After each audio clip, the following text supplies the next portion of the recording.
Banyak pengamat yang sekarang tertarik untuk mendalami statement-statement atau hal-hal yang disampaikan oleh Pak Ahok terkait dengan kasus korupsi 193 triliun per tahun yang kemudian diakumulasi dalam satu periode atau 5 tahun sebesar hampir 1.000 triliun.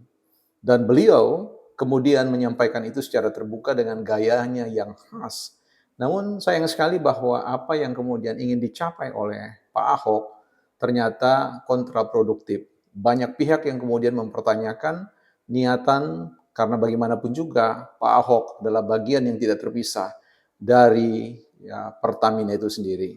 Kita akan bahas beberapa hal-hal yang penting, khususnya berbicara tentang maksud hati ingin menegakkan kembali PDIP, tapi apa daya, ya, seperti menegakkan benang basah, ya, sulit untuk ditegakkan kembali. Kita akan bicara tentang masa depan PDIP dan lingkar korupsi di sekitar PDIP, bukan partai politik. Selamat datang teman-teman di channel Bukan Partai Politik, ruang publik, sekolahnya publik, bukan sekolahnya partai. Tempat kita bersama-sama untuk belajar untuk meninggikan kemampuan berargumentasi, bukan memaki, apalagi nyinyir dengan suatu kebencian dengan pendekatan yang sangat emosional. Don't raise our voice emotion but argument. Baik teman-teman, kita kembali memasuki perbincangan yang menurut saya Partai Demokrasi Indonesia Perjuangan ini sedang mencari jalan bagaimana kembali menegakkan reputasi sebagai salah satu entitas partai yang merupakan partai yang dipandang sebagai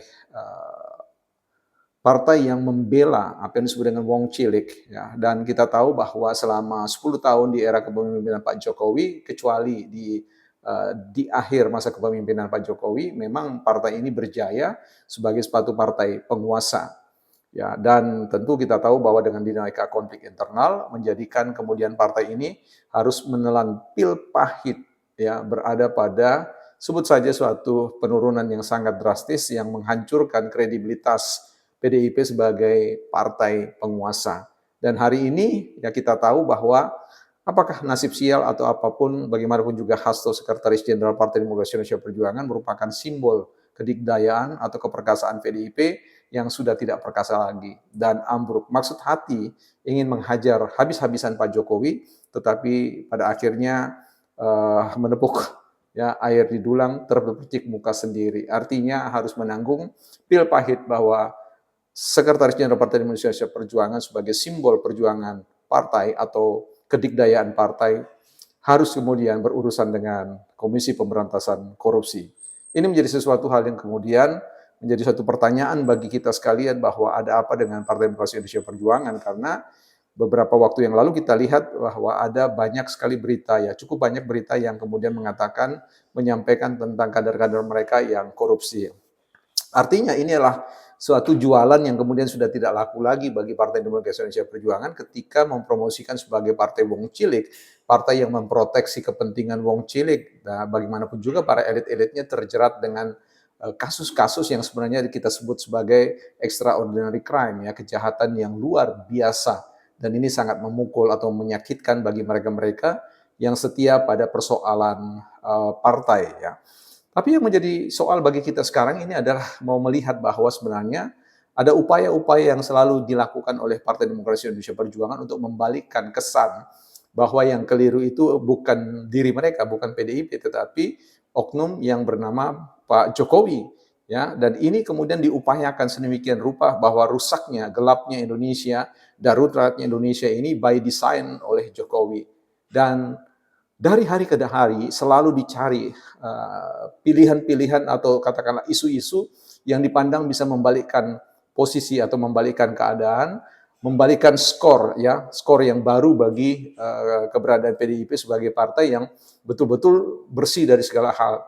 Dan ketika isu tentang korupsi di tubuh Pertamina yang holding, ya, sebagai entitas bisnis pemerintah holding, dan kemudian bicara tentang subholding dari Pertamina yang kemudian dipandang sebagai sumber masalah munculnya korupsi 193 triliun, itu kemudian disambar begitu saja oleh Pak Ahok, karena bagaimanapun juga beliau adalah bagian yang tidak terpisahkan itu sebagai komisaris. Dan banyak orang kemudian merespon apa yang disampaikan oleh Pak Ahok yang mengatakan bahwa dia memiliki begitu banyaknya catatan-catatan tentang siapa saja yang terlibat di dalam ini, baik secara horizontal maupun secara vertikal yang berbicara tentang kekuasaan di atasnya, ya, apakah itu menteri kementerian BUMN maupun juga presiden. Inilah yang kemudian dibidik oleh banyak sekali analis-analis pengamat yang berjubah pengamat, tetapi sebenarnya juga merupakan elit-elit politik yang standing positionnya sudah jelas membela Partai Demokrasi Indonesia Perjuangan. Sebut saja Ray Rangkuti,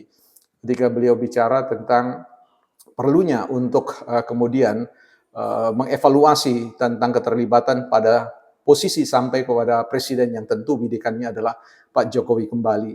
Nah, inilah yang kemudian momentum yang diharapkan punya energi, punya tenaga untuk membalikan keadaan agar supaya Partai Demokrasi Indonesia Perjuangan itu kembali dicintai oleh rakyat mayoritas, ya, oleh publik mayoritas sebagai partai yang memperjuangkan tentang penyelenggaraan pemerintahan yang bebas dari korupsi. Tetapi ya, respon publik kemudian berbanding terbalik dari apa yang diharapkan. Ya, partai ini kemudian justru dicerta partai ini melalui Pak Jokowi, eksistensi Pak Ahok ini kemudian dianggap sebagai pahlawan kesiangan, kepagian, pahlawan kesorean, kemalaman, dan sebagainya, yang dianggap bahwa sedang membonceng popularitas Pak Prabowo untuk mengatakan bahwa mereka care terhadap persoalan keuangan negara yang merupakan sumber pendanaan berbagai macam kebijakan yang mengadvokasi kepentingan masyarakat atau kepentingan publik. Nah, disinilah kemudian ada kritik-kritik yang tajam kepada Pak Ahok, lu kemana aja? Dulu kan lu yang bicara tentang posisi sebagai seorang komisaris. Tetapi kemudian ada postingan yang mengatakan bahwa Pak Ahok memang sebenarnya tidak ingin ya menjadi seorang direktur, tapi tidak kesampaian karena itu dia tidak memiliki sumber daya untuk mengejar sampai ke sana. Tapi sebenarnya ada rekaman video yang lain. Sebenarnya Pak Ahok itu ditawari untuk menjadi direktur, tapi beliau sendiri tidak mau dan sebagainya.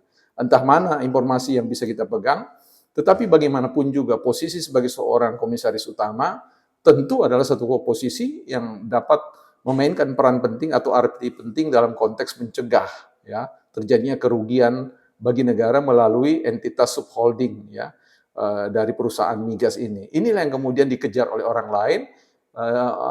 Yang tidak diinginkan adalah bagaimana Ahok dan PDIP ini sedang mencari-cari momentum untuk memberikan kesan bahwa partai ini adalah partai satu-satunya partai pembela rakyat dan sebagainya. Tetapi sayangnya nasib tidak berpihak baik bagi apa yang disampaikan oleh Pak Ahok dan sehingga ini menjadi blunder kembali. Upaya-upaya untuk menegakkan Partai Demokrasi Indonesia Perjuangan pada kejayaan yang sebelumnya, menurut saya ini butuh waktu yang tidak pendek, tapi akan butuh waktu sebanyak ya paling cepat itu adalah 10 sampai 15 tahun untuk bisa mengembalikan tingkat kepercayaan publik. Kalau bicara tentang trust publik, tentu itu tidak bisa membalikan telapak tangan. Ada satu proses yang harus kemudian secara kontinu dan ulang-ulang untuk dilakukan untuk meyakinkan publik bahwa PDIP berada pada on the track menjadi partai wong cilik yang sungguh-sungguh bebas dari semua hal-hal yang tidak diinginkan oleh publik, yaitu bicara tentang persoalan korupsi.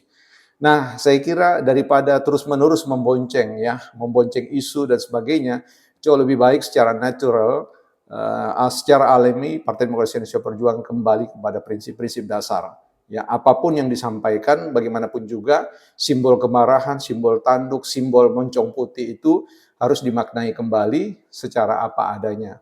Sehingga jangan sampai kemudian ada apanya. Ini yang menjadi satu soal. Ya, berpolitik boleh saja bicara tentang bargaining position, tetapi bargaining position itu berbicara tentang kepercayaan publik, bahwa publik ditawarkan tentang perjuangan PDIP dan kemudian PDIP menjalankan amanah itu sebagaimana seharusnya. Kalau bicara tentang persoalan serang menyerang, sekali lagi bahwa PDIP semakin dia menyerang siapapun, apalagi bicara tentang Pak Jokowi dan juga Gibran serta Prabowo, maka persoalan tentang apa yang disebut dengan problem pasir hisap akan terjadi pada PDIP, di mana PDIP terus-menerus akan tertarik ke dalam dasar dan kemudian sengkot bisa tenggelam dan diabaikan oleh publik, bukan partai politik.